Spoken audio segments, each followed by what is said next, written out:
tous. Aujourd'hui, notre série Terroir Gourmand nous amène dans les Landes, découvrir deux produits emblématiques, l'asperge blanche des sables des Landes et l'armagnac. Nous irons à la rencontre d'Evelyne qui cultive des asperges de qualité, ces belles asperges blanches des Landes, et de Myriam qui élève l'armagnac dans la plus pure tradition. Je vous laisse découvrir cette belle région et je vous retrouve ensuite pour cuisiner ces beaux produits landais.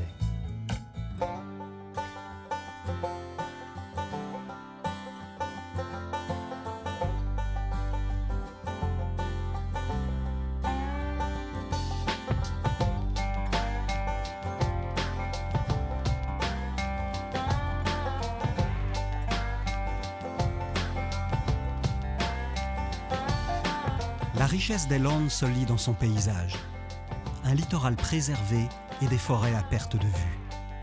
1 million d'hectares qui s'étendent au-delà du département jusqu'en Gironde et au Lot-et-Garonne. Pourtant, ici, la nature n'a pas toujours fait des cadeaux aux hommes qui l'ont foulée. Au Moyen-Âge, les Landes étaient particulièrement hostiles, plates et insalubres. Une étendue de sable souvent marécageuse où quelques villages isolés vivent ici et là. Au XVIIIe siècle, la métamorphose est en marche. On a l'idée de boiser les terres en masse pour stopper la progression des sables mobiles. Voilà comment est née la plus grande forêt artificielle d'Europe occidentale.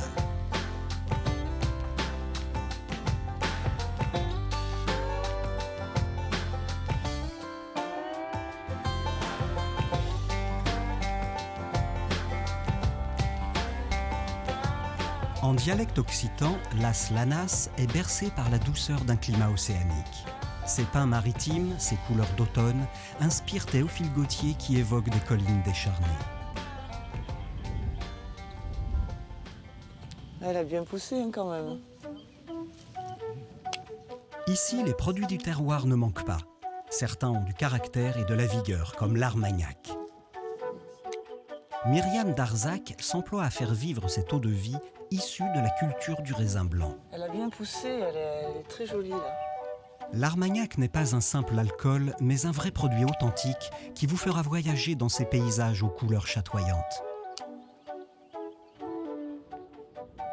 Le Sud-Ouest est réputé pour sa cuisine généreuse et sa tradition ovicole. Mais depuis près d'un siècle, une culture légumière a tiré son épingle du jeu, celle de l'asperge blanche. C'est joli, c'est propre, ça va. Voilà, c'est bien. C'est une jolie récolte ce matin. Les Landes sont le berceau de la culture de l'asperge en France. Et Evelyne, productrice, n'a Dieu que pour ce légume du printemps.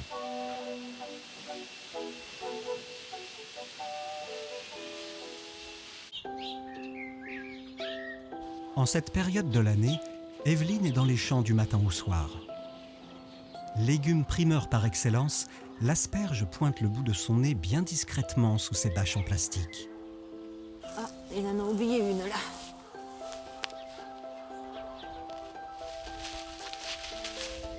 C'est dans cette terre, héritage d'un passé marécageux, que pousse l'asperge des Landes de mi-mars à fin mai.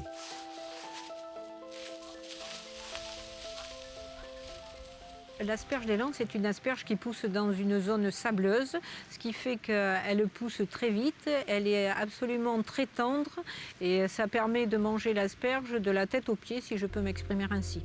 L'asperge des sables des Landes peut se vanter d'une blancheur nacrée presque diaphane, car elle ne voit jamais la lumière sous ces monticules de terre. Raffinée, non filandreuse, elle fut jusqu'au XIXe siècle un produit de luxe apprécié des rois et des princes. Henri III en servait à ses favoris, dit-on, et Louis XIV l'exigeait sur sa table en toute saison. Aujourd'hui démocratisée, l'asperge n'est plus accessible qu'aux seuls fortunés, et de nombreux producteurs dans les Landes en font la culture. Moi, je travaille dans l'asperge depuis 1987. J'ai créé ma propre exploitation d'asperges à cette époque-là. Je n'étais pas agricultrice, je me suis mariée avec un agriculteur qui n'a pas eu la délicatesse d'amener ses champs à la ville. Donc je suis venue m'installer à la campagne et je suis devenue moi-même agricultrice et passionnée par la culture de l'asperge. C'est donc l'amour d'un homme qui amène Evelyne à changer de vie. Et depuis, l'asperge a tout autant conquis son cœur.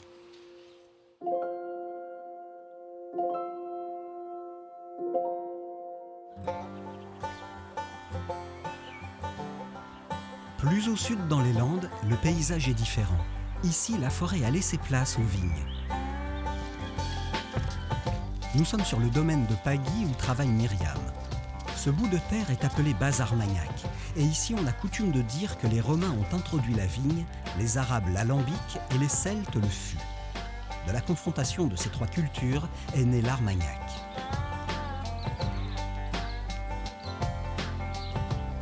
L'Armagnac, c'est un spiritueux, c'est un élixir, c'est un digestif qui est né il y a plus de 700 ans dans la région de l'Armagnac. Et c'est un produit d'exception, mais un produit à la portée de tout le monde. Cette boisson ambrée est la plus ancienne eau-de-vie produite dans le sud-ouest de la France. Les premiers témoignages en font état dès 1310 dans les environs de Saint-Sever. L'Armagnac s'obtient par distillation de vin blanc sec issu de cépages traditionnels Bacchus, Uni blanc, Colombard ou Folle blanche. Il faut du temps et du savoir-faire pour voir émerger de cette terre landaise ce breuvage réputé. Ouais, l'Armagnac, c'est un travail de patience pour l'obtenir. En fait, on élève un Armagnac comme on élève un enfant. Moi, j'aime à dire cette phrase parce que je trouve que c'est très approprié. Alors, tu en es où, là? Myriam est toute seule dans le métier. À 50 ans, elle a changé de vie pour venir prendre les rênes de ce domaine qui appartient à ses parents. C'était il y a 4 ans. Je suis revenue après avoir passé 31 ans à l'extérieur. J'avais fait un peu le tour de mon travail. J'ai été secrétaire de direction chargée de communication pendant toutes ces années. J'ai beaucoup aimé ce que j'ai fait. Mes parents vieillissant, moi aussi, je me suis dit, si je veux revenir un jour, il ne faudrait pas que je tarde trop. C'est ainsi que Myriam a quitté l'administration pénitentiaire pour travailler dans les vignes et s'ancrer solidement dans la terre. Allez, vous pouvez y aller. Por favor. Sur l'exploitation d'Evelyne, la récolte a commencé. Moi, je vais récolter un petit peu. Cette année, elle est encore plus précoce que d'habitude. Les conséquences d'une météo qui n'en fait qu'à sa tête. Ça va, Gilles? Vous les voyez bien, là? Toujours un peu difficile à voir. Hein. Voilà. Il n'y en a pas beaucoup encore, ça va aller. Longue de 22 cm, droite et nacrée, l'asperge des Landes demande douceur, patience et précision de la part de ses cueilleurs. Sur l'exploitation, nous produisons environ 110 tonnes d'asperges chaque année. Ça nécessite un personnel un petit peu particulier qui soit compétent dans la récolte des asperges et que l'on forme d'ailleurs pour l'être. Nous embauchons environ 30 à 35 personnes en fonction du démarrage de la cueillette. Voilà, je pense que là, vous en avez une, vous voyez? Voilà, c'est ce qu'on appelle le craquelé. Voilà. Étrangement, malgré le contexte économique actuel, embaucher de la main-d'œuvre motivée est un casse-tête pour Evelyne. Trouver du monde qui revienne tous les ans, c'est pas possible parce que certains ont la chance de trouver du travail entre-temps, mais c'est aussi difficile de trouver des locaux disponibles pour venir travailler dans les champs. Alors on est obligé de recruter des Portugais, des Espagnols, alors que lorsqu'on a commencé à faire de l'asperge, les gens s'inscrivaient 6 mois avant pour être sûrs d'avoir une place et aujourd'hui c'est nous qui courons après les cueilleurs. C'est bon, il y en a un petit peu? Evelyne est derrière ses saisonniers pour leur montrer les bons gestes. Elles sont difficiles à voir aujourd'hui quand même, avec les plastiques comme ça. Tous les ans, c'est pareil. Il vaut mieux perdre un peu de temps et d'argent en début de récolte pour former au mieux les cueilleurs. Elles vous font souffrir. Voilà. Mais elles sont jolies, elles ont du beau calibre et puis c'est bien récolté. Vous travaillez bien, je suis contente. Ça se passe bien, c'est parfait. Je suis certainement exigeante quand on parle du travail. J'aime bien que le travail soit bien fait et qu'on n'ait pas à y revenir une deuxième fois. D'abord parce que le travail mal fait coûte toujours beaucoup plus cher parce qu'il faut le refaire. Et en l'occurrence, en matière d'asperges, le travail bien fait est synonyme de qualité et la qualité est synonyme de prix.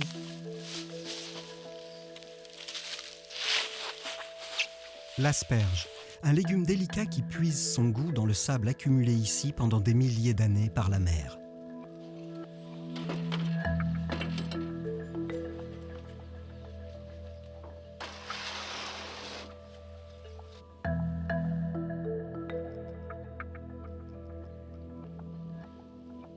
Ces monticules de terre protègent l'asperge du soleil et lui confèrent sa blancheur.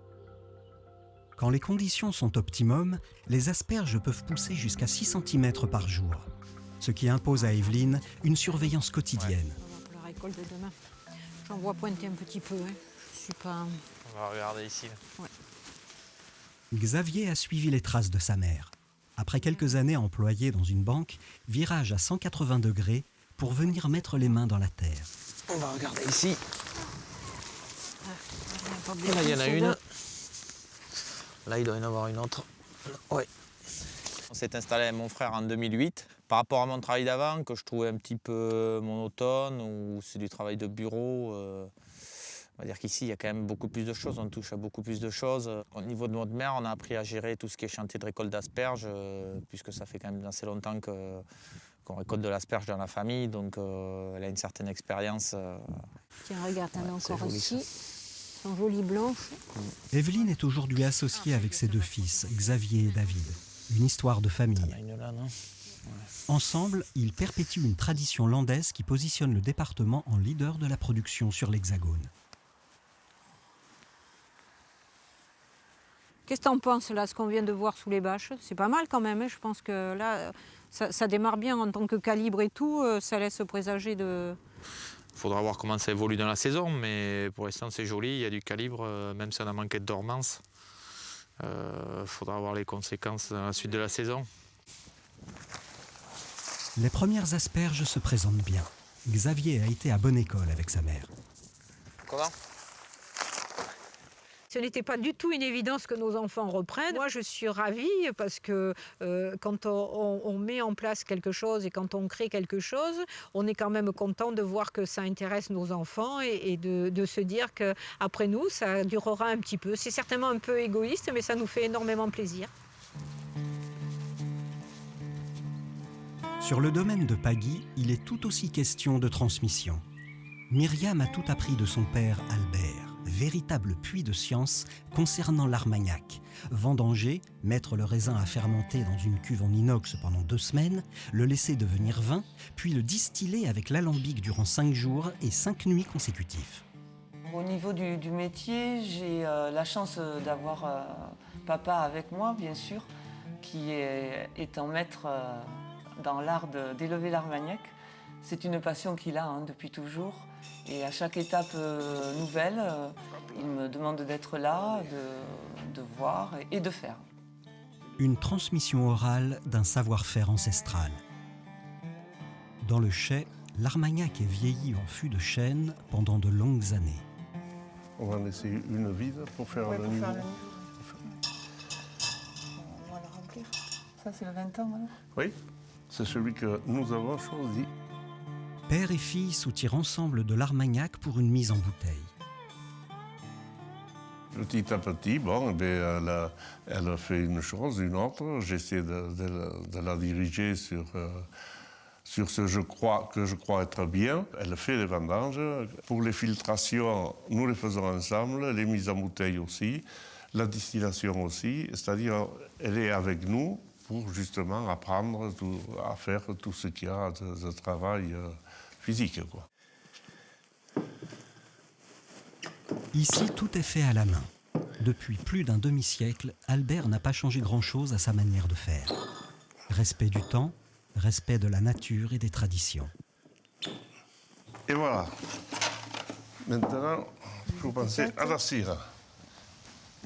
Tu appelles maintenant ? Oui, je vais la chercher. Moi, je vais chercher les étiquettes. Oui, c'est pas la peine. C'était pour À celui-là. 81 ans, Paulette, la maman, est tout aussi présente. Si, Chacun a son rôle. On travaille de façon artisanale et on reste dans l'authenticité. Papa met les bouchons, maman, elle cire. On est tous les trois, on fait quelque chose ensemble. Et je me dis, mais c'est formidable, j'aurai toujours ces souvenirs en moi. Et ça, c'est pas donné à tout le monde. Et rien que pour ça, je ne regrette pas de travailler avec eux, d'être avec eux.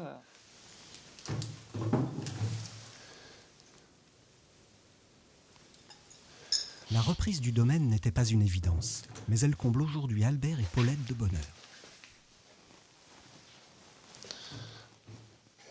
Ah ben on est tout à fait heureux. Oui, absolument, parce que bon, il y a la continuité. Bon, ça nous aurait fait quelque chose si, par exemple, il avait fallu vendre ou se demander qu'est-ce qu'on va faire de cette exploitation. C'est sûr que pour nous, ça a été, disons, un ballon d'oxygène, quoi. La relève est assurée.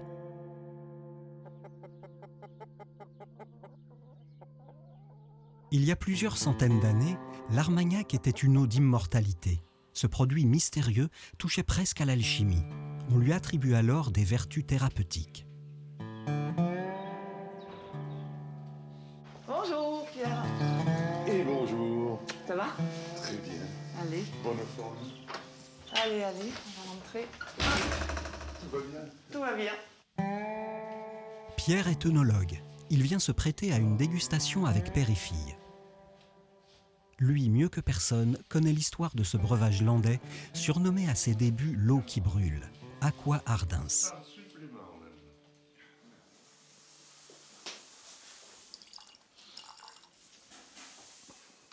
Toujours dans les mêmes couleurs. Superbe.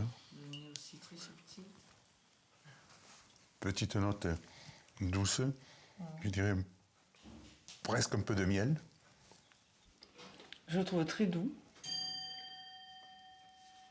Un petit peu de montant. Il y a de la vigueur, il y a de la puissance, il y a du feu. Hein. C'est ça l'Armagnac, c'est ça la région aussi. Hein.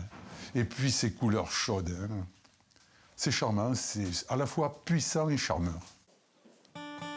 Dégusté avec le nez et les yeux, l'Armagnac met les sens en éveil, arrête le temps. La boisson dorée aux nuances orangées, aux reflets parfois acajou, aux arômes de pruneaux, permet un bond en arrière. À l'époque où elle se vendait sur les étals des marchés de Mont-de-Marsan et d'Aire-sur-Adour, il y a de ça 300 ans. J'aime beaucoup déguster, j'y prends beaucoup de plaisir. Et c'est vrai que j'ai des ressentis, des émotions. Et on trouve ça qu'avec des produits qui sont comme l'Armagnac.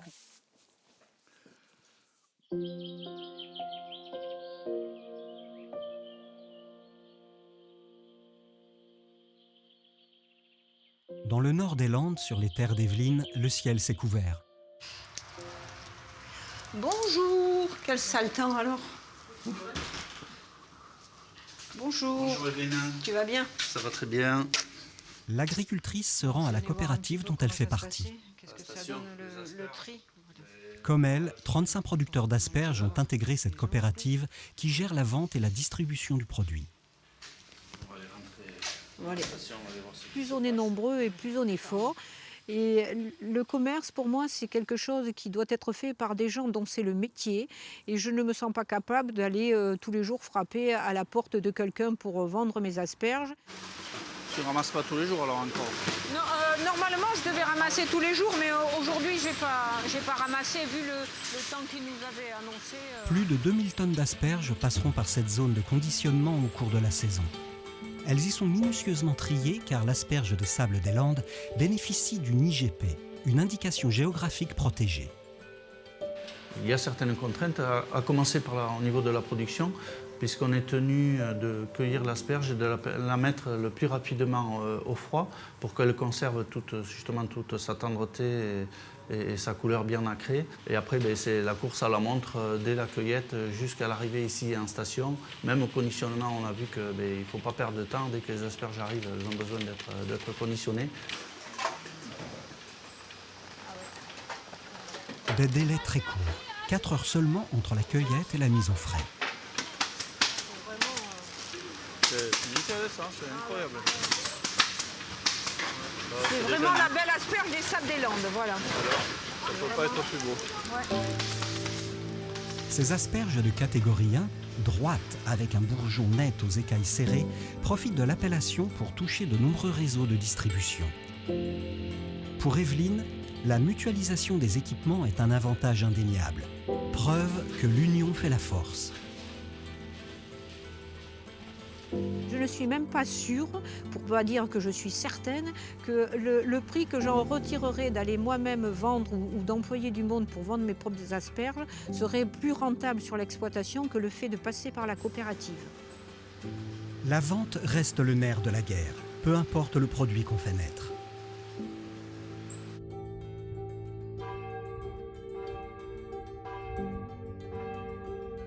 Pour Myriam, la démarche est tout autre. La vente se fait presque exclusivement sur le domaine. Le côté relationnel qu'elle a développé au cours de sa carrière professionnelle l'aide aujourd'hui lors de ses visites organisées dans le chai. Alors attention à la marche. Donc on a environ 77 hectares de terre, dont 12 hectares 65 de vignes. On a planté 1,5 hectare supplémentaire de plants de Baco. Paggy a toujours été ouvert tous les jours, 7 jours sur 7. Depuis que je suis revenue, c'est maintenant moi qui fais ces visites et j'y prends un réel plaisir parce qu'il y a beaucoup d'échanges. Qui mieux que le propriétaire peut parler de son produit et du temps passé à l'élaborer? Une proximité producteur-consommateur qui se perd aujourd'hui.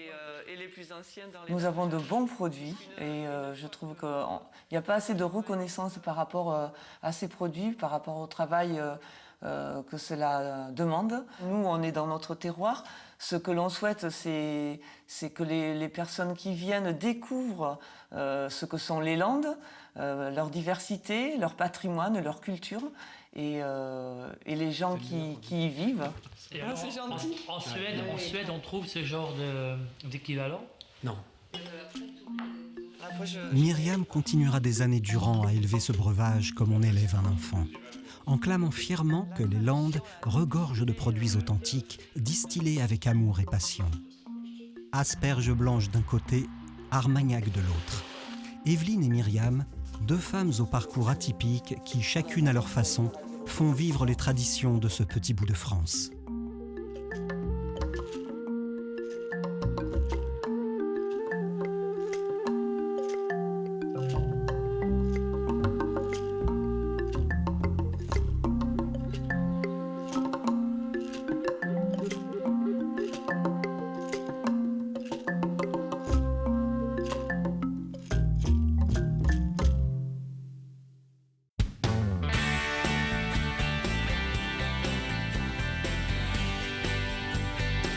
Aujourd'hui, je vais vous préparer des asperges blanches, des sables, des Landes, sauce hollandaise aux flocs de Gascogne. Pour réaliser cette recette, vous avez besoin 20 grosses pièces d'asperges blanches, taille 8-10, du gros sel, 10 centilitres d'eau, 5 centilitres de vinaigre d'alcool blanc, 4 œufs, 200 g de beurre, un citron vert, 4 centilitres de flocs de Gascogne. Taillez le beurre en petits morceaux et ajoutez le zeste de citron vert. Dans une casserole, faire réduire aux 3/4 l'eau et le vinaigre. Assaisonner, puis verser d'un coup les 4 jaunes hors du feu. Remettre doucement en cuisson le sabayon et sans cesser de fouetter, cuire jusqu'à épaississement. Le sabayon est prêt quand à chaque fois que vous donnez un tour de fouet, vous voyez le fond de la casserole. Là, ça veut dire que votre sabayon il est prêt et là je retire mon sabayon du point de cuisson. Stoppez la source de chaleur, puis ajoutez progressivement à l'aide d'une petite louche le beurre et le citron, comme pour une mayonnaise. Rectifiez l'assaisonnement et réservez au chaud. Portez un grand volume d'eau à ébullition. Épluchez les asperges en partant de la tête vers le pied. Coupez le pied de l'asperge avec le tranchant de l'économe. Bottez les asperges par 5 pièces avec de la ficelle de cuisine. Les botter, les ficeler ces asperges, ça va permettre une cuisson uniforme Plongez les asperges 8 minutes dans l'eau bouillante salée. Puis, les égoutter et les réserver sur du papier absorbant. Alignez 5 asperges chaudes sur une planche, puis donnez de préférence un coup de couteau en biais pour la présentation. Puis, pour terminer cette bonne sauce hollandaise, je vais ajouter du floc de Gascogne. Alors, le floc de Gascogne va apporter une rondeur, un fruité, quelque chose qui est vraiment très agréable. Disposez les asperges dans l'assiette ou sur le plat de service, nappez de sauce. Décorez si possible avec quelques pousses ou fleurs comestibles et bien sûr, servir aussitôt. S'il vous plaît, dès que l'asperge est cuite, c'est comme le soufflé, elle doit être consommée. Bonne dégustation et à très bientôt pour une autre recette.